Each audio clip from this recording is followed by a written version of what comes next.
Welcome. In this video on World War II, we will pick up mid-1942 with turning points.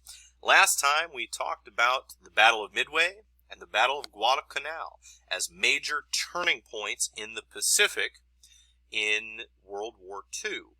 We also reviewed 1941 and the Japanese attack on Pearl Harbor and how the war in the Pacific really took shape. This time, we'll conclude 1942 and do an overview of the war before kicking off 1943. In November of 1942, there's a major turning point in North Africa at the Battle of El Alamein. This is deep in Egypt, where the Africa Corps of the German forces under General Rommel had pushed Montgomery, the British commander, deep into Egypt. But at the Battle of El Alamein, at the furthest extent of German advance into Egypt, General Montgomery and the British forces defeat Rommel and begin pushing him and his Italian and German forces all the way back through the remainder of Egypt, back through Libya, and into Tunisia. The significance of this turning point was that the Axis have been pushed nearly out of much of North Africa, and the Suez Canal and the Middle East would be safe from Axis attack. Also, at the same time in November of 1942, was the U.S. invasion of North Africa, codenamed Operation Torch. This was on the other side, the western side of Africa, in Morocco and Algeria. The United States land troops, there were ostensibly French troops who were supposed to defend it in favor of their Axis German allies, but the Vichy French do not resist much. They put up a show of resisting, and when they realize the American attack is likely to succeed, they all surrender and allow the American forces to take over these former French-controlled colonies. In retaliation for that, Germany takes over all of southern Vichy France and effectively renders Marshal Pétain in Vichy France to be moot. And so what you have is the United States pushing toward Tunisia from the west. The British out of Egypt are pushing toward Tunisia from the east. And the significance is this is the beginning of the end, the beginning of liberating territory once held by the Axis by the U.S. and the British. And it's the first major U.S. involvement in Europe. Overshadowing all of these, as some would argue the true single turning point of the entire war, is the Battle of Stalingrad. In 1942, rather than make a major push again for Moscow, Hitler insisted that they push deep into the Caucasus region. He had economic and political goals of conquering this part of Russia that was very resource rich. He wanted to avoid a repeat of the disaster at Leningrad, where they surrounded and sieged the city and gave it the full Warsaw treatment, and they tried to bomb it into submission, starve it into submission, and the city of Leningrad in the north would not surrender.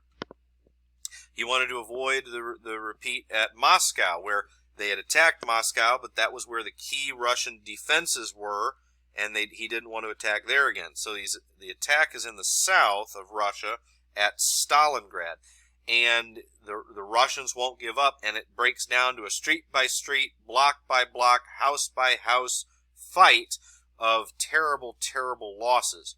But the real disaster for the Nazis comes when, in the middle of winter, between 42 and 43, they launch a major counterattack, not block-by-block through the city, but behind the German lines. They basically effect one major blitzkrieg movement where they break through the Romanian allied forces. So the Romanians were allied with Nazi Germany.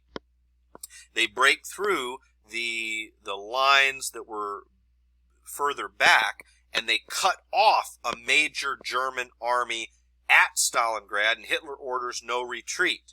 And they try to supply them by air, they try to counterattack, they can't, and the Nazis not only are unsuccessful in really taking and keeping anything of value in the Caucasus region, but they lose a major offensive army stocked with hardened veteran troops, with tanks, with trucks, with supplies, and it's destroyed and lost.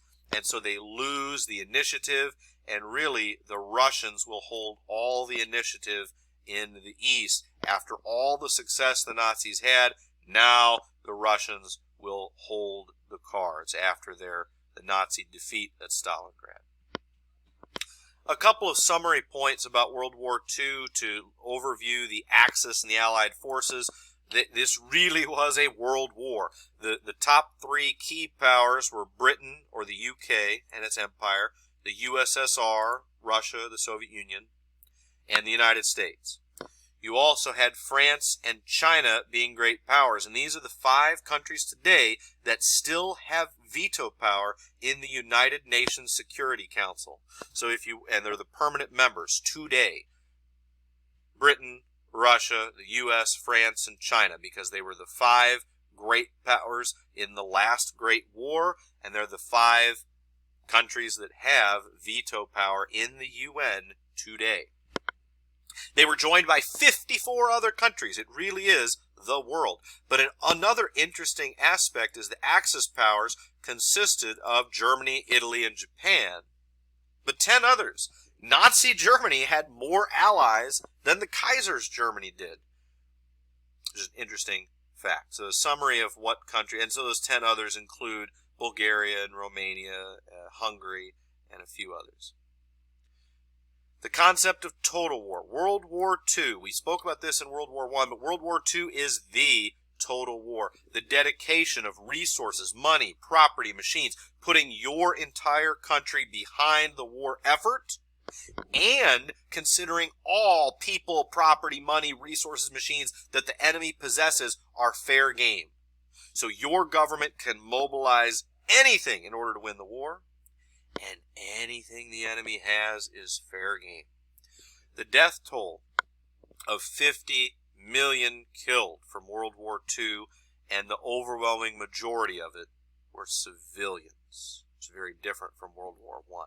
3 times more civilians. So the Holocaust, 6 million people is included, but also the Russians and the Germans, and a huge number of Chinese civilians. People often overlook that, but Japan was at war against China for nearly 15 years, and there were millions of Chinese killed by Japanese soldiers in that war. Not just collateral damage, but very deliberately and intentionally wiped out, in a similar way to what we think of as Stalin's purges or the Holocaust, or all those terrible parts of the war in Europe.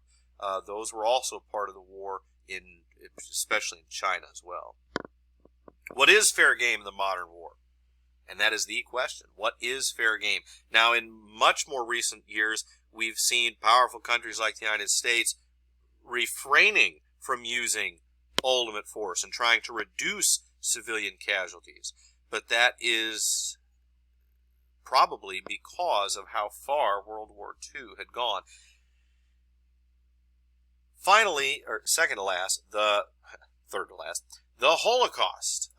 You've learned about this in middle school, and as you've read Night in English class, and in previous years. So I tend to focus simply on a few lesser known aspects of the Holocaust. One is to not neglect the other victims. That approximately 6 million Jewish people were killed, but that over 10% of those killed in the Holocaust fit into other categories. They were not the only victims, though the main focus of the civilian executions by Nazi Germany were directed at the Jewish people. There were approximately 1 million other people killed as victims of the Holocaust. To me, the two most striking aspects of the Holocaust that people fail to recognize, even when they study it in middle school and 9th grade and in literature, is the gradualness and the dedication to which the Nazis pursued it. The gradualness. Early on, the Nazis, the death camps do not begin early. Hitler takes power in 1933, and they begin putting restrictions, and they begin banning Jews from owning radios and participating fully in public life. Then it becomes, they're moved to ghettos or Jewish neighborhoods where they're permitted to live, but not other places. They have to wear a Star of David to show to others that they're Jewish and can be treated as such. Only do concentration camps begin taking effect around the time the war begins. And the so-called final solution, the death camps, do not begin until 1942. Hitler is in power for 12 years, but the death camps only run for the last 3 years of the war. The gradualists, as they say, if you drop a frog into boiling water, it'll jump out. But if you put a frog into water and slowly heat it, the frog will sit there and boil to death because of how gradually the temperature increases. Again, it reminds us of that quote from, I believe, Martin Niemöller about how if they came for the trade unionists and then the communists and then the Catholics, but then when they came for me, there was no one left because of the gradual way that the Holocaust really took shape. And then next, the dedication, the extreme waste of manpower and resources. Not only the people killed, but they used the SS, which were often some of their toughest, most dedicated, disciplined, experienced, hardened troops, and they're using them not to defeat Americans, British, or Russian troops, but to murder their own civilian people.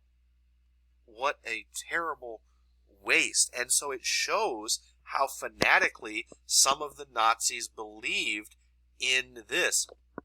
As sad as it is to say, it can be argued that Hitler believed that accomplishing the Holocaust was more important to him than winning the war, and ostensibly even than his own life, it might seem. And the Holocaust persisted and accelerated all the way up to the end of the war, where they were attempting to, there was no remorse or second thoughts near the end. Even at any cost in the war, they continued to imprison and execute people, again, for a variety of reasons, but particularly the Jewish people suffered it terribly out of proportion to everyone else as well.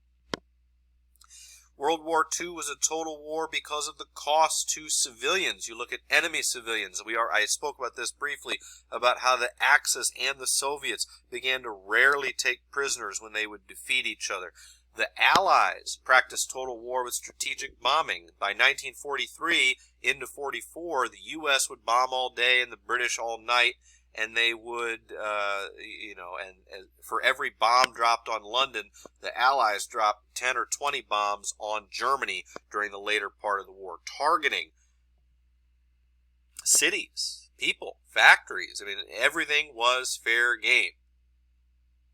The loss of life was terrible. They called it carpet bombing, that they didn't try to hit precision targets, but they would drop it all over, like laying a carpet over the entire city. In several places, Dresden and Hamburg, for example, they created these firestorms that, even though it was not a nuclear or atomic blast, set the majority of a city on fire and killed tens or even hundreds of thousands of people with an attack on a single city that was so severe. And this was what the Allies did. Also, both the Germans against the British and the United States against Japan practiced unrestricted submarine warfare and sank numbers and numbers of civilian ships that were supplying Britain, and in the U.S. case, that were supplying Japan or the Japanese island bases. And this was a major part of the war. And then finally, on the home front, the single-mindedness and the dedication that all countries, all resources are mobilized, even people, you are drafted, even food. Food is rationed. It doesn't matter how much money you have, you are limited to food, cigarettes, gasoline. You cannot purchase more than your fair share, as the government says. They're trying to limit civilian consumption to focus on supplying the military. Women embracing jobs in the workforce and supplying the military. The government takes control of industry, and everything single-mindedly being focused behind the war effort. And also keep in mind that occupied territories were often abused by conquerors much more than they focused on the war effort in their own homeland. Next time we'll pick up with the campaign of 1943. Thanks for watching.